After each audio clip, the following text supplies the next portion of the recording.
Hello everyone and welcome to this week's episode of the Munce Report. We're joined by trainer Chris Munce, hot off the heels of his biggest ever win as a trainer, the Group 2 Dane Ripper Stakes with Palacipan. She's got the winning sash here and mate, must have been a huge thrill. Yeah, it was good. Look, it was well deserved for the mare. She's a good galloper with a good record and she certainly put her best foot forward there on Saturday in the Dane Ripper. Yeah, well, it was a huge win. We're going to catch up with one of the owners of Palacipan to see exactly how the celebrations fared on Saturday. We'll talk through the win of Better Rush and some of the other stables' performers during the week, as well as preview a big weekend of racing action heading into Ipswich Cup Day. Well, another stakes winning week for the stable. Huge win by Palacipan in the Dane Ripper. And we've got one of the lucky owners here. Lucky Leo, they call him. Munce Racing's own Leo Thompson. And, mate, it must have been a huge thrill for the ownership group. Oh, it was fantastic, Adam. And yeah, all the owners had a very exciting afternoon. We were well looked after afterwards. And I don't know if everyone did that night, but I certainly went from a decent red to a very good red. Very good, and we do have in the ownership group of Palacipan. There's an excitable character by the name by the name of Frank the Fisherman. Yeah, Frank the Fisherman, Frank Mazza. Yeah, Frank has his own, Palacipan has her own Instagram account, thanks to Frank. So make sure you check that out. But yeah, we were all very excited. Frank in particular, it was a great afternoon, and to see Chris and also Luke be so excited as well was wonderful. And probably more so, the strapper Juliet, who still doesn't have a voice. Yeah, we were talking about that. She's in pretty good form, the strapper, Chris. Obviously had the thrill of Boom Nova, and we heard all the screams and the cheers when that, and then there was more great scenes on Saturday.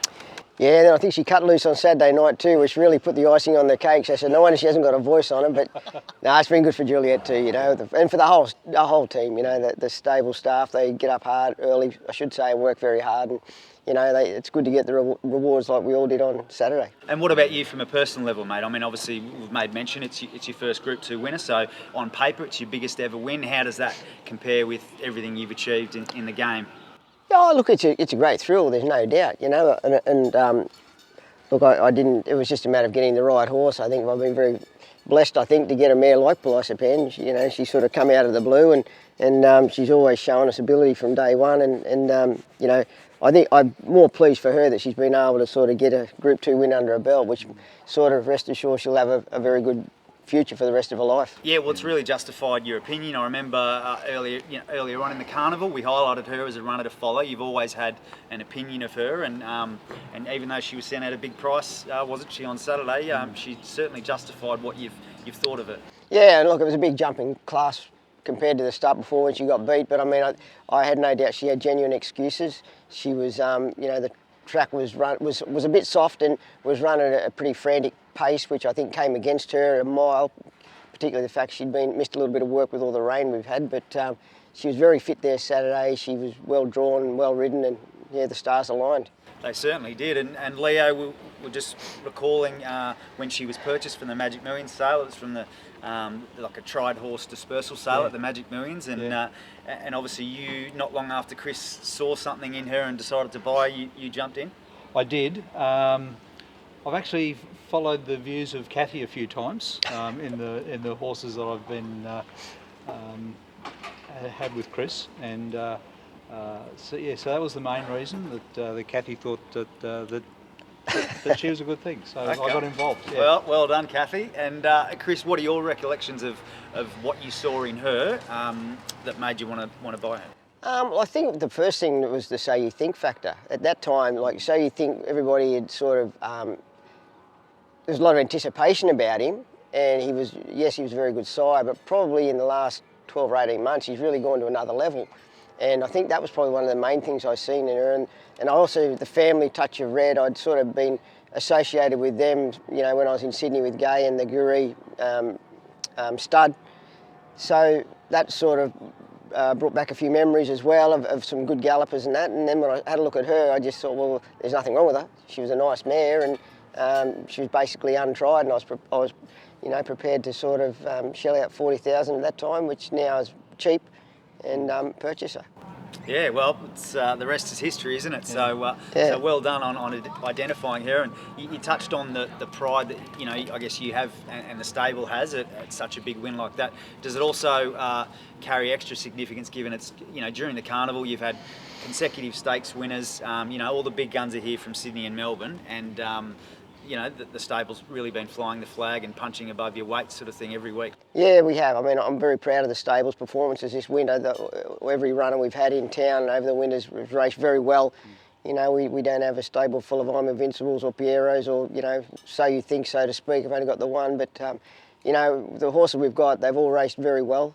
As you said, Boom Nova winning the other week, and then everything that's raced has been competitive. I think, going forward to Ipswich and then on from there, we've still got some more bullets to fire yet, so it's not over. Yeah, well, I was going to get to that. The fun's not over, is it? So let's talk through what may be next for her. Has your trainer been in touch to let you know what's happening? He certainly has. He's let all the owners know what the potential plan is, but we'll just have to wait and see whether we get a start, I suppose, on Saturday week. But yeah, Chris, talk us through that. What's the plan? Oh no, well, look, she'll go to the Tats Tiara. I'd be surprised if she didn't get a start now after Saturday. It want to be a pretty strong race if the Group 2 winner couldn't get a run. So she'll run next Saturday, and then she'll have just a week or 10 days in the paddock, just a little freshen up, head down on the grass for a while, then we'll bring her back, and I'll probably look to a few races in Sydney over the spring for her before spelling her. She's not a Magic Millions horse, so she can spell over those sort of summer months and be back in time for the winter. And who knows, we may even get to a Stradbroke next year, you never know. Yeah, well, it's exciting because, we've already spoken about the spring with a number of other runners, so you could have, a team of these flying fillies and mares headed down to the carnival. Well, they're all lightly raced, this preparation. They've only had a handful of runs, the likes of Rhapsody Rose and Boom Nova and Palacipan. They haven't, it's not as if they've raced every fortnight and they've got 4 or 5 runs under their belt. They're only lightly raced, so I think that being the case, a bit of a blow now, they'll be back. They've still got their residual fitness under their belt, and we can look to a few races in Sydney in the spring. Yeah, well, it's very exciting for the team. And speaking of exciting, it was the first winner of a weekend double for the stable, and you also have a family link with that other winner in Better Rush. Better Rush, yes. When the stable was selling ownership in Better Rush, we got down to the last very, very tiny percentage, which I bought for my daughter. So it's her responsibility to pay for training, etc. And she gets to keep the prize money. But it was a fantastic weekend. We were very, very happy, very lucky. But if anyone's interested in ownership, it's very exciting. So I highly recommend it. Well, there you go. Horses available on the Munce Racing website. There's a few promising youngsters available there. So good plug there, Leo. And just touching on Better Rush, mate, just too slick for them? Went well, yeah, just fast. Good gate speed and loves Caloundra for whatever reason. When I first identified her as a young horse, I didn't think she'd handle Caloundra. I thought it'd be a bit too testing for her, but as it turns out, I was wrong. She just loves it. She just bowls to the front and just seems to get balanced up and shows a good fight. So, no, she was well ridden by Bella Rab Jones, and it was actually a mare that Bella had ridden early days in trials and won a trial by a big space one day, so it was good to be able to give her a win on her. Yeah, of course, for those that don't know, Bella used to be a track work rider and a stable hand here at the stable, and now she's often doing riding in her own right, so there was a nice little connection there, wasn't there? And then rounding out the week, Hot Spring Gold, he was an enormous run for the Rogues, obviously missed the start, and that's where it was, I guess, lost effectively, but it was a huge run.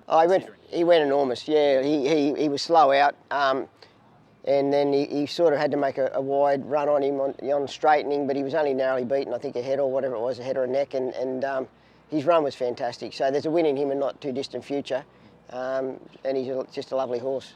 Yeah, he certainly seems like he's knocking on the door, so be patient, Rogues, your time will come. All right, Leo, we've heard about your experience as an owner, but let's tell everyone more about your role here. You're obviously part of the Munce Racing team in the administration side of things and helping everything tick over from a business point of view. I'll try to. Yeah, that's right, Adam. I've been here with Chris and Kathy for almost 7 years. I think Chris started training in January 2015. Something like that. And I came on board probably about October, November that year. So yeah, 7 years, probably coming up for long service leave. Remember that, Kathy? I don't think that'll be happening.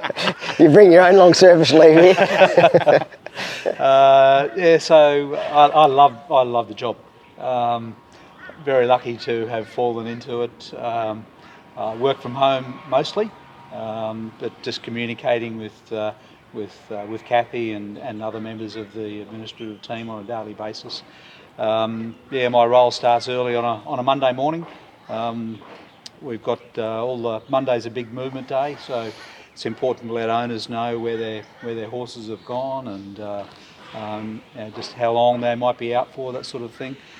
Just confirming all that, and then there's an important role with Racing Australia. We need to make sure that every horse documented where they are. So it's important that we do what's called a stable return to let Racing Australia know where the horses are. But apart from that, during the week it's pretty constant. Probably tapers off come Thursday, Friday, but Monday, Tuesday, Wednesday are important busy days.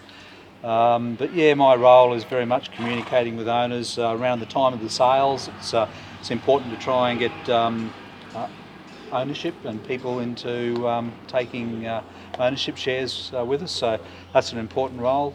Speaking with people about that and yeah, extolling the virtues of ownership and the excitement of that. So that's a role that comes quite easily. Yeah, I was going to say, I mean, that's something that obviously, as we've spoken about on the show today, you can vouch for it firsthand. So if someone inquires about ownership or whatnot, you know exactly what the experience is like. And being able to explain to them what it's about. A lot of people who come in fresh, haven't been involved with racehorse ownership before. There's so many things that they don't know about, and just filling them in. So I'm always happy for people to give me a call, as they regularly do. But yeah, it's a job that I really enjoy. Yeah, and I was going to say, racing's obviously a passion of yours. Where did the bug start for racing? Probably on a Saturday morning in the 1960s, with my dad listening to the tranny doing the scratchings. Yeah. That was probably my earliest involvement. So yeah, everyone, kids, be quiet.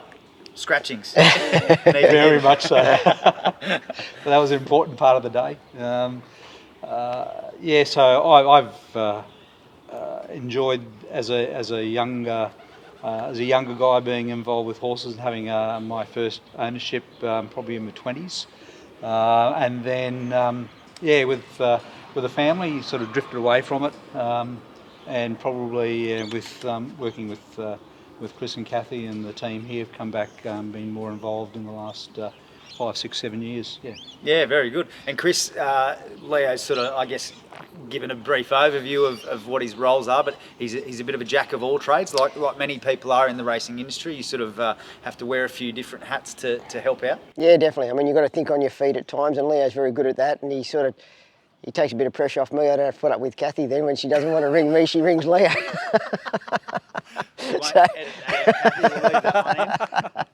And but no, Leo, like, he's very good as you know, he's a bit of a wordsmith, and he's good at letters and doing any sort of admin work, and he's very good with numbers, obviously, from his background, and it's good to have him around and to sort of bounce ideas off and talk to, and it's always good to have someone like Leo there that we can try and run a few ideas by. And obviously 7 years, that's a long time. So you've got some history together. You got stories and background, and you've got a good relationship. Oh, indeed. Yeah, you caught me on the hop there with some stories, but actually one story that the first horse that I got involved in, which was Starkers. Yep. And we were down at the Magic Millions sale, I think it was a March sale, and Kathy really liked this particular horse, and it got... So you listen to Kathy more than you listen to me? No, Chris. And Kathy really was keen on Starkers. So at the end of the day, she said, "Con, let's go around and talk to the to the breeder. So we went round, and he was sitting there in the stall with Starkers, and Kathy walked up and he said, "Will you take 12?" And he said, "Yep." And they shook hands, and that was the deal done. So that was the beginning of my first involvement in ownership here. Well, you've had some luck with the ownership. We've already spoken about the weekend that you've just had. Starkers is another horse. You've had quite a few, and that's why we call him Lucky Leo, because you've had quite a bit of success. Yeah, there was also with Shooting Roses, which is one that was recently sold, and she's moved on to a new role as a broodmare, which I'm sure she'll do well at. And Starkers and Better Rush and Palacipan. And there's a couple of others that we're looking to the future that we think might be pretty good as well. Chris has tipped you into a couple of babies, or more so Kathy, maybe? Probably again following Kathy with Brookhaven. Brookhaven, yeah. Yeah. We know he's one to watch, and we've highlighted that for the viewers. So. Yeah, and our recently named Shooting to Win slots colt Payline. Is that an owner? Yes, it is. The handsome prince himself. Sorry, Don, I can't answer. That's all right. We'll just keep rolling, and see, this is the life. This is it in action. Very good. All right. Well, Chris, before we wrap up, have you got any good Leo stories or anything we can share with the people out there? Oh, no, look, Leo, it's been a pleasure having Leo involved with our stable. You know, he was introduced to us through a mutual friend, and got involved with the stable, and it's just always been good to be able to talk to someone like Leo and run things by, and he's, as you said, he's been very lucky. He's had a few nice horses, starting with Starkers, and I never forget the day that he was big odds and he just got beat here in a good race, and Leo thought he'd won a Group 1. He was that excited, So. Yeah, the Gunsin Classic. That's Group right. 3. Yeah, that's right. Second to Gem Song. That's right. Yeah, and it's just been a lot of good fun. Yeah, well, it certainly has. We touched on the Starker story a few weeks ago, what he's doing in retirement. Yeah. And great to hear more about your role there. And we'll let you return those calls and get back to the owners. Thanks, Adam. Thanks, Chris. See ya. That's right. Well, it's another big weekend of racing action with Ipswich Cup Day on Saturday, but the weekend gets underway Sunshine Coast Friday twilight. Everlast is fourth up here and up to the mile for the first time, and he's been knocking on the door, hasn't he? And is this potentially the day for him? Oh, well, I think it's a nice race for him, 3-year-old mile maiden. I think he's been looking for the mile. It's an open race. There's a couple in there that have been racing well, 3-year-olds that have been racing well, but I think this horse, he's one of them. I think Samantha knows him very well. He'll roll forward, put himself up out of trouble, and if he runs the mile out strong, which I'm pretty confident he will, he'll be in the finish. Okay, well there you go. Expect a competitive showing from him. Then the Alligator Blood colours take centre stage with Written with Blood. First up for the stable, and what are we expecting here? Yeah, his first run for our stable. He's a big horse, big, lovely mover, big striding horse. I think probably the 1400 could be a shade short for him, but I would think he'll probably get back in the run, and I'll be looking to see him run on at the end. Okay, well there you go. Last up, Winner Delight lines up in the Class 2 plate over the 1200 metres and steps up from her maiden win to Class 2 company, so it's a bit of a rise. Bit of a rise, but she's come on really well. Her win the other day was good on a wet track. She ran good time, so the ratings and the sectionals are very positive for us. So, I'm not overly concerned about going to the Class 2, but I mean, it's always something there that's in the back of your mind. But she's done very well, and I'm sure drawn well, she'll get a good ride and be hard to beat. And she did win her maiden impressively, I guess, so that comes into the equation. Yeah, she did, and she's raced well at Caloundra before. Yep, okay, well good luck to the Watkins family and partners there with Delight. And then the strong bloodstock colours are represented. Reliable Ruby drops back to the 1,000 metres here for her fourth up assignment, and she was a first up winner over the 1,050 and dropping back. You think that'll suit? Well, she should have won the last two. She's had no luck at all, just run into dead ends basically. But, the 1,000 metres up there, it's a nice big track. She'll get back a little bit, I would think. Sam will give her a good ride, and she's got plenty of time, a big long straight to get home over the top of them, and I think she's going very well. Just needs a clear passage then this week. That's all. Just pray for open air. Open air. All right, good luck to the strong bloodstock team there with Ruby.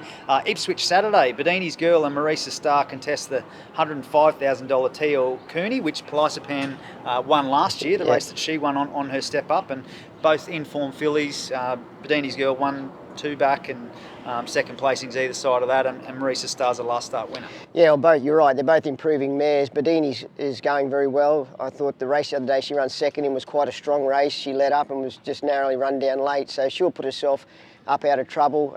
Since we put the blinkers on, she seems to have improved a nice amount. Marisa Star, she's an improving type of filly by Maurice. From a good draw, she'll get the right sort of run and give herself every chance. So I think they're both in the race with strong chances. Okay, well there you go. That gets things underway at Ipswich. We then move on to Smart Meteor, who contests the big one, the Ipswich Cup, listed Ipswich Cup, and a race that you've gone close in as a trainer before. Yeah, well, I've had first crush run 30 in it 1 year, but this guy's sort of going into the race with probably, if anything, a little bit stronger form line than what First Crush did. So only difference is he's probably going to get back a little bit, whereas First Crush used to race up on speed. But I think this guy, Brock rode him very well the other day and knows him now. So I think back to 2100, he's had a good hard run over the 1.5 miles to fitten him right up. I think he'll race very well. He's in good order. I think he's actually dropped a few grades compared to the races he's been in, and I think he's a genuine chance. Okay, the 2150 is more up his alley, you think, than the 2400? He ran the 2400 pretty well the other day. I think the horse, now he's getting a bit older, prefers a little bit of give in the tracks. But having said that, he's run good on dry tracks as well. Okay, well, it'll be a big day out there. Ipswich Cup Day will be rocking, so good luck to the owners for the big one there. And then another stakes race, the Gay Waterhouse Classic, which you've had runners competitive in the past. That rounds out the program, where Centrefire and Dash for Dreams both chasing black type, and Centrefire's drawn the fence for Sam Collett, drops back from Group 2. Yeah, so she drops back in grade, good draw. I think she's well over the odds of what she is at the moment. She'll give herself every chance. She's raced well at Ipswich before, and she's in good form, so I think the dry track suits her. As you said, back to from a Group 2, I think it suits.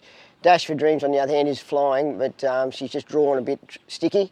She's going to need a good ride from Boris, and if she does happen to get a good ride, well, she's a chance. She should have won the other day up at Caloundra there when she ran in an open handicap. So both mares are racing very, very well. And Dash deserves her chance in this sort of grade, like a shot? No doubt, no doubt. No, she's racing very well, and like I say, if she gets the right sort of run from a sticky draw, she'll be getting home hard.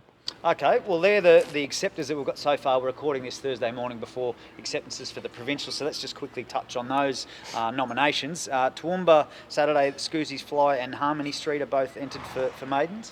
Yeah, well, Harmony Street's kicking off his preparation, 1100 metres, so be looking forward to see how he races first up. And Scoozy, he steps back up to 1300, which I think is going to suit him a lot better than the other day, and he could be a marked improver. Okay, Sunshine Coast on Sunday. There's a fillies and mares class 2 where Goldschlager and Sea Ripple are both nominated. Both mares raced together the other week and ran very, very well. Goldschlager got back and ran on nicely. She's probably not as well weighted this week, but she needs this run under her belt. We may take her up to Rocky for the Cup Carnival up there for a couple of races. And Sea Ripple, we've put winkers on her this week, and she's going to be a lot fitter than what she had been in a previous start. So I think both mares will be very competitive in their right race. Okay, there you go, expecting them to run well. Millwood resumes, potentially, in a cutest 3-year-old Colts and Geldings maiden. Nice horse, yeah, he's coming back off a lengthy spell, so you always, I suppose, in the back of your mind, having that long off, whether they need a run or not, but his work's been quite good. He trialled well the other day, and he's a lovely horse, so the ability's not anything to be concerned about. It's just the length of time off that he's had, and whether he'll need a run first up. Okay, so keep an eye on him, and then maybe worth following for the people out there into his prep. Yeah, he's certainly worth following. He's a very good galloper. Okay, another one that might be worth following is M. Sam, cutest 3-year-old filly's maiden play.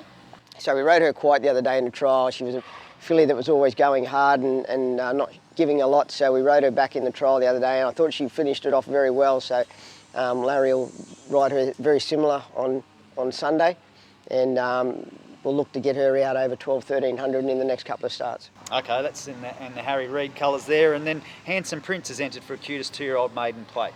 Yeah, he's had a good prep, this guy. He still probably lacks a little bit of strength, I think, and a bit of mental maturity, but he'll run on Sunday, and then he'll probably go for a well-earned rest. Okay, well there, the runners, big team, potentially stepping out over the weekend, so fingers crossed the run continues. Yeah, mate, they're all in good order, Adam, so hopefully we can get a bit of luck over the weekend. All right, well, good luck to everyone over the weekend. Have a great weekend.